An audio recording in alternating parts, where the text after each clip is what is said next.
আসসালামু আলাইকুম প্রিয় দর্শক, দেশে বিদ্যুতের যে অবস্থা চলছে, আমার কালকে হঠাৎ করে মনে হলো এই সরকার সম্ভবত এই বিদ্যুতে ডুববে। মানে বিদ্যুৎ যে সমস্যাটা হচ্ছে এই মুহূর্তে, লোডশেডিং, বিদ্যুৎ থাকছে না, এসে আবার চলে যাচ্ছে, এই যে একটা পরিস্থিতি, এই পরিস্থিতি থেকে কিভাবে উত্তরণ সম্ভব, কিভাবে এখান থেকে আমরা বেরিয়ে আসব, এটা নিয়ে এই যাবৎকালে কারো মুখে কোনো একটা পদ্ধতির কথা, কোনো একটা সম্ভাবনার কথা, কোনো একটা পরিকল্পনার কথা শুনেছেন? আমি তো শুনিনি। সবাই বরং দেখছি এটাকে কীভাবে অস্বীকার করা যায় তার জন্য একটা কম্পিটিশনে নেমেছে। দুদিন আগে আমি সোশ্যাল মিডিয়ায় একটা ভিডিও দেখলাম।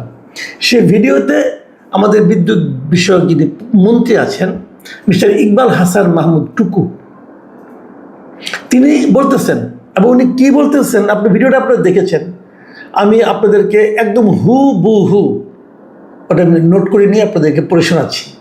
উনি বলেছিলেন গ্রামে লোডশেডিং নাই, যেটা হয় আমাদের পল্লী বিদ্যুতের লাইনগুলো অনেক লম্বা লম্বা, কোথাও যদি ফল্ট হয়ে যায়, বিদ্যুৎ ট্রিপ করলে ওই ফল্ট লোকেট করতে টাইম লাগে, সেই জন্য বিদ্যুৎটা আসে না, আবার লাইন ঠিক হয়ে গেলে বিদ্যুৎ চলে আসে। এই যে কথাটা উনি বলেছেন, যারা গ্রামগঞ্জে থাকেন তারা কি এই কথার সঙ্গে কোনো মিল পান? এখানে কিন্তু দুটো অংশ। একটা অংশ হলো উনি বলেছেন যে গ্রামে লোডশেডিং নাই। এই যে কথাটা বলেছেন, এটা উনি হয় জানেন না অথবা জেনে মিথ্যা কথা বলছেন। কিন্তু এই ধরনের কথার সমস্যাটা হলো, আপনি যখন মিথ্যাটা বলেন সঙ্গে সঙ্গে পাবলিক কিন্তু বুঝে যায়। কারণ গ্রামের মানুষ তো আজকাল এগুলো শুনে আপনার কথা, কারণ সোশ্যাল মিডিয়া তো গ্রামেও আছে। তারা কিন্তু চট করে ফেসবুকে অথবা ইউটিউবে দেখছে যে বিদ্যুৎপন্থী দাবি করছে যে গ্রামে লোডশেডিং নাই। কারণ বিদ্যুৎপন্থী হয়তো ভাবছেন যে না, গ্রামের মানুষ দেখবে না এই কারণে, গ্রামে তো সারাক্ষণই বিদ্যুতের লোডশেডিং থাকে, গ্রামে তো বিদ্যুৎই থাকে না, তো সোশ্যাল মিডিয়ায় দেখতে গেলেও তো বিদ্যুৎ লাগবে, এই জন্য তারা বুঝতে পারবে না। উনিও তো এভাবে ভাবছেন, কিন্তু এই ভাবনাটাও ঠিক না এই কারণে যখন বিদ্যুৎ আসে তখন তো লোকে মোবাইল চার্জ করে ফেলে, তারপরে তারা ওই ডাটা দিয়ে দেখে। কাজেই ওনারা কিন্তু এই মন্ত্রীর এই যে মিথ্যা কথা, ভুল কথা যেভাবেই বলি না কেন, জনগণ কিন্তু বুঝে যায়। যখন বুঝে যায় তখন আপনার সম্পর্কে, আমি বিদ্যুৎপন্থীকে বলছি, আপনার সম্পর্কে তাদের ধারণাটা কি দাঁড়ায় ভাই? পাশাপাশি আপনি এই সরকারকে কোথায় নিয়ে যাচ্ছেন সেটা নিয়েও কিন্তু তাদের মধ্যে একটা ধারণা জন্ম নেয়। কাজে এই কথাটা ডাহা মিশা কথা। পরের যে পার্টটা আছে, যে আপনাদের লাইনগুলো অনেক লম্বা লম্বা, কোথাও যদি ফল্ট হয়ে যায় তাহলে লোকেট করতে টাইম লাগে, এটা ঠিক, এই কথাটা আমি অস্বীকার করি না। আমি অনেকের সঙ্গে যোগাযোগ করেছি, তারা আমাকে বলেছে এই তথ্যটা ঠিক আছে, উনি এইটুকু ঠিক জানেন। কিন্তু পাশাপাশি এটাও ঠিক যে সামান্য একটু ঝড় বৃষ্টি হলেই কিন্তু পল্লী বিদ্যুতের লাইনগুলোতে বিদ্যুৎ চলে যায়। এখন ঝড় বৃষ্টির সময় একটু দ্রুতই যায়, কিন্তু এটাকে সব জায়গায় যায় তা না, যায় একটু বেশি যায় ঢাকার চেয়ে। এর কারণটা হলো পল্লী বিদ্যুতের যে লাইনের ম্যাটেরিয়ালগুলো, এই ম্যাটেরিয়ালগুলো খুবই নিম্নমানের ম্যাটেরিয়াল, এবং এটা দেখার কেউ নাই। পল্লী বিদ্যুৎ হলে একটা স্বাধীন প্রতিষ্ঠান মনে হয়, স্বাধীন মনে হয় মাঝে মাঝে যে স্বাধীন বাংলাদেশের মধ্যে পল্লী বিদ্যুৎ মনে হয় আরেকটা স্বাধীন দেশ।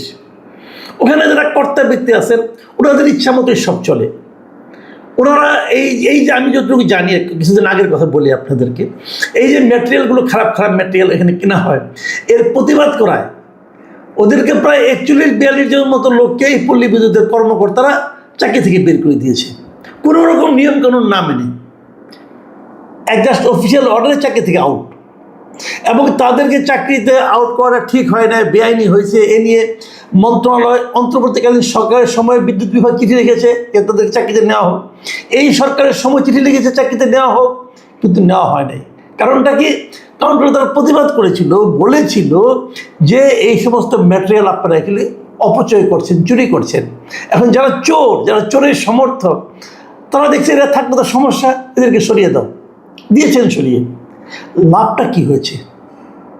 আলটিমেটলি থেকে নিতে হবে, তো আপনারা কেন এগুলো করছেন? যাক, এটা অন্য প্রসঙ্গ, ওই প্রসঙ্গে আমি আসতে চাই না। আমি এখন বরং এটাই বলি যে এই যে লোডশেডিং যেটা হচ্ছে, যেটা সরকারের জন্য একটা বড় ঝামেলা হবে। এটা কেন হচ্ছে লোডশেডিংটা? লোডশেডিং হওয়ার মূলত 3টা কারণ, যে যতটুকু আমি জানতে পেরেছি। প্রথম কারণ হলো বিদ্যুৎ উৎপাদন করতে যে জ্বালানি লাগে, কয়লা অথবা গ্যাস যেটা লাগে, এলএনজি যা লাগে, এই জ্বালানির এক ধরনের সংকট, জ্বালানি নেই, জ্বালানির কয়লা এবং গ্যাসের তীব্র একটা সংকট আছে। এটার কারণে বিদ্যুৎ উৎপাদন হচ্ছে না। উৎপাদনের বিদ্যুৎ প্ল্যান্ট কিন্তু আছে প্রচুর, কিন্তু উৎপাদন করতে পারছেন না আপনারা। দ্বিতীয় কারণটা হলো আদানি যে পরিমাণ, আদানি কাছ থেকে যে 1600 মেগাওয়াট বিদ্যুৎ আপনার বাংলাদেশ গভর্নমেন্ট পায়, নিয়মিত আনে, সে আদানির বিদ্যুৎটাও কিন্তু ইদানিং একটু কম আসতেছে, কারণ তাদের কয়লা পরিবহন নিয়ে কি একটা ঝামেলা আছে, এই জন্য তারা একটু কম দিচ্ছে। এটা খুব স্বাভাবিক। এই কারণে এটা নিশ্চিত থাকেন আপনি বিদ্যুৎ ভারত থেকে আনছেন, ভারত থেকে আপনি নিরবিচ্ছিন্ন বিদ্যুৎ পাবেন কি পাবেন না, এটা অনেক কিছুর উপর নির্ভর করবে। যখন আমাদের এখানে ক্রাইসিসটা থাকবে, আপনি নিশ্চিত থাকেন ওই সময় তারা আপনাকে ঠেকাই দিবে। এটা ভাই পলিটিক্স, এটা কিছু তো করার নাই। 3 নম্বর যে কারণটা, সেটা হলো ওই যে সঞ্চালন ও বিতরণ সমস্যা।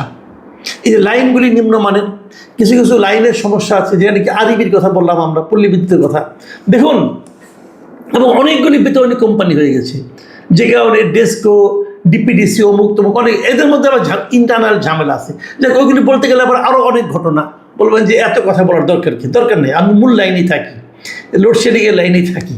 তো এখন এই ঝামেলাগুলো মেটাতে হবে। আরবি দেখেন, টোটাল যে বিদ্যুৎ আমাদের আছে সারা দেশে সঞ্চালন করে, তার 80% বিদ্যুৎ যায় আরবির মাধ্যমে, মানে পল্লী বিদ্যুতের মাধ্যমে।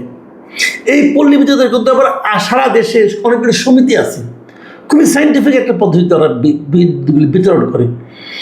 এই সমিতিগুলি কিন্তু এখন ঝুঁকির মুখে পড়ে গেছে, কারণ এই যে বিদ্যুৎ পাচ্ছে না গ্রামের লোক, না পেলে তারা কি করছে? তারা হলো ওখানকার স্থানীয় মানুষ, তারা তো অত বোঝে না যে বিদ্যুতের যে ঢাকা থেকে তাদের এখানে কম যাচ্ছে, অথবা বিদ্যুৎ কেন্দ্র থেকেই তাদের এখানে কম যাচ্ছে, তারা তো এটা বোঝে না। তাদের বক্তব্য বিদ্যুৎ আমরা পাচ্ছি না কেন, এবং তারা সেই পল্লী বিদ্যুৎ সমিতিগুলো, উপকেন্দ্রগুলো ঘেরাও করছে, মারপিট হচ্ছে। এই মাসটা তো দেখলাম যে টাঙ্গাইলের এক ঘটনা, সেখানে একজনকে তো মেরে তারা হাসপাতালে ভর্তি করতে হয়েছে। তো এটা কিন্তু সামনের দিনগুলোতে বাড়বে ভাই, কারণ আপনি যখন বিদ্যুৎ দিয়ে, আওয়ামী লীগ সরকার যে কাজটা করেছে, তারা তো সব জায়গায় নিরবিচ্ছিন্ন বিদ্যুৎ দিয়েছে। ওই বিদ্যুৎ পেয়ে যখন মানুষ অভ্যস্ত হয়ে গেছে, এখন আপনি যত কারণই দেখান, বিদ্যুৎ দিতে না পারলে মানুষ প্রথমত ওখানে আক্রমণ করবে, ঝামেলা করবে, হইচই করবে, ভাঙচুর করবে। দ্বিতীয়ত সরকারের প্রতি বীতশ্রদ্ধ হয়ে উঠবে। এখন আপনি কিভাবে দিবেন আপনার ব্যাপার, আপনি বলবেন এই কারণ সেই কারণ, মানুষ কিন্তু ভাই কারণ শুনতে চায় না। মানুষের বক্তব্য হলো আগে পেয়েছি, আপনি পারছেন না কেন? এবং মানুষের মতো আমিও মানুষ, আমিও আপনাকে প্রশ্ন করছি, এই যে ক্রাইসিস যেগুলো হচ্ছে, এই ক্রাইসিসগুলো তো হবে, এটা তো বৈশ্বিক ক্রাইসিস। এই ক্রাইসিস কীভাবে হ্যান্ডেল করবেন আপনি, এটা আপনার ব্যাপার, ওটা নিয়ে আমি মাথা ঘামাবো না। আমার মাথা ঘামাবো হবে একটাই, আমি সুইচ দিব, আমার ফ্যান চলবে, আমার লাইট জ্বলবে, যা বিল হবে আমি বিল পরিশোধ করব। এর বাইরে আমার আর কিছু জানার দরকার নেই। বাদ বাকি যা জানার আপনি জানবেন, কারণ আপনি দায়িত্ব নিয়েছেন। দায়িত্ব না পেলে ছেড়ে দেন, দায়িত্ব পালন করতে না পারলে ছেড়ে দেন রে ভাই। কিন্তু আপনি দায়িত্ব নেবেন আর আমাদের ধমকাবেন, ভাই এটা হবে না। আপনি দায়িত্ব আমার কাছ থেকে কিন্তু চেয়ে নিয়েছেন, হাত পেতে নিয়েছেন, আমাকে রিকোয়েস্ট করেছেন যে আমাকে ভোট দেন, আমি আপনার এই সেবাটা করে দেব। আমি আপনাকে ভোট দিয়েছি আমাকে সেবা করার জন্য, আমাকে ধমক দেওয়ার জন্য না। সেই কাজটা করেন ভাই। আমি সরকারকে বলবো, আপনারা এমন একজন লোককে বিদ্যুৎ মন্ত্রী বানিয়েছেন, যিনি আপনাদের পূর্ববর্তী সরকার, যেমন 2001 সালে যখন সরকার গঠন করে, তখন এই লোককেই বিদ্যুৎ বিভাগের, বিদ্যুৎ মন্ত্রণালয়ের প্রতিমন্ত্রী বানানো হয়েছিল। এবং বলা হয়ে থাকে ওই সরকারের যে অজনপ্রিয়তা যতটুকু হয়েছিল, এটাই বিদ্যুতের কারণেই। আপনার বিদ্যুৎ উৎপাদনও বাড়াতে পারেন নাই, সরবরাহ করতে পারেন নাই। তারপরে বিদ্যুৎ আওয়ামী লীগ আমলে বেড়েছে। যত আওয়ামী লীগের আপনি হাজার রকম বদনাম করেন, আমিও করি, আওয়ামী লীগের হাজার রকম সমালোচনা আমিও করি, আপনিও করেন, সবাই করেন, কোনো আপত্তি নাই। কিন্তু আওয়ামী লীগ আমলে বিদ্যুৎ বেড়েছিল, বিদ্যুতের উৎপাদন বাড়ানো হয়েছিল, বাড়াতে পেরেছিল, এবং দেশের মানুষ নিরবিচ্ছিন্ন বিদ্যুৎ পেয়েছিল। এটাই বাস্তবতা। আমি কাগজ কলমের হিসাবে যাচ্ছি না, গেলে আপনাদের মাথা খারাপ হয়ে যাবে। কিন্তু আমি যেটা যাচ্ছি সেটা হলো সাধারণ মানুষ তাদের অভিজ্ঞতা থেকে জানে। মানুষকে এখন জিজ্ঞাসা করেন, মানুষ কিন্তু এতদিন বলে নাই যেই মাত্র আপনি বিদ্যুৎ দিতে পাচ্ছেন না, যেই মাত্র লোডশেডিং বাড়ছে সেই মাত্র মানুষ প্রশ্নগুলি করছে। লোডশেডিং কি হচ্ছে দেখুন, আমি একটা লোডশেডিং হিসাব দিই। আজকে বুধবার, এই বুধবার সকাল 8টায় দেশে বিদ্যুতের চাহিদা ছিল 15,249 মেগাওয়াট, আর এর বিপরীতে সরবরাহ ছিল 12,935 মেগাওয়াট। তাহলে ঘাটতি কত ছিল? 2,314 মেগাওয়াট। মানে 2,314 মেগাওয়াটের ঘাটতি। তো এই যদি ঘাটতি হয় আপনার, তাহলে আবার ধরেন না গত রাতে মানে মঙ্গলবার দিবাগত রাতে 1টার সময় দেখা গেছে যে লোডশেডিং ছিল 3,194 মেগাওয়াট। মানে বিশাল ঘাটতি। এবং এই ঘাটতি শহরাঞ্চলে ছিল কম। মানে বিদ্যুৎ যখন নাকি ঘাটতি হয়ে যায় তখন সরকার কি করে? শহরের মানুষকে ঠান্ডা রাখতে চায়, শহরে মানুষকে বিদ্যুৎ কিছু দেয়, কিন্তু গ্রামাঞ্চলে কমাই দেয়। যখন গ্রামাঞ্চলে কম দেয় তখন গ্রামাঞ্চলে কিন্তু বিদ্যুতের লাগে বেশি। 80% বিদ্যুৎ গ্রামেই লাগে, কারণ গ্রামে এই যে আপনার পাম্প চলে, মিল চলে, এগুলি চলে, ওখানে লাগে। তো যখন গ্রামাঞ্চলে বিদ্যুৎ কমে যায় তখন লোডশেডিং বেশি হয়। এমনও গ্রাম দেখা গেছে বিভিন্ন জায়গায় যে 12 ঘন্টা 13 ঘন্টা পর্যন্ত বিদ্যুৎ নাই। তো দিনের মধ্যে যদি অর্ধেক দিনই বিদ্যুৎ না থাকে, তো সেখানকে মানুষকে আপনাদেরকে প্রশংসা করবে? আমি কিন্তু খুবই আতঙ্কের মধ্যে আছি আমি সরকারকে নিয়ে, যে সরকার এটাকে কীভাবে হ্যান্ডেল করবে। এবং আমার ধারণা যে ভদ্রলোককে দায়িত্ব দেওয়া হয়েছে উনি পারবেন না, ওনার কথাবার্তা ঠিক নাই। শুরুতে বললাম না, উনি বলছেন যে গ্রামে বিদ্যুৎ, গ্রামে কোনো লোডশেডিং নাই। এই ডাহা মিশা কথা কইয়া সে কাকে মানে সন্তুষ্ট করতেছে, কাকে বোঝাচ্ছেন যে গ্রামে লোডশেডিং নাই?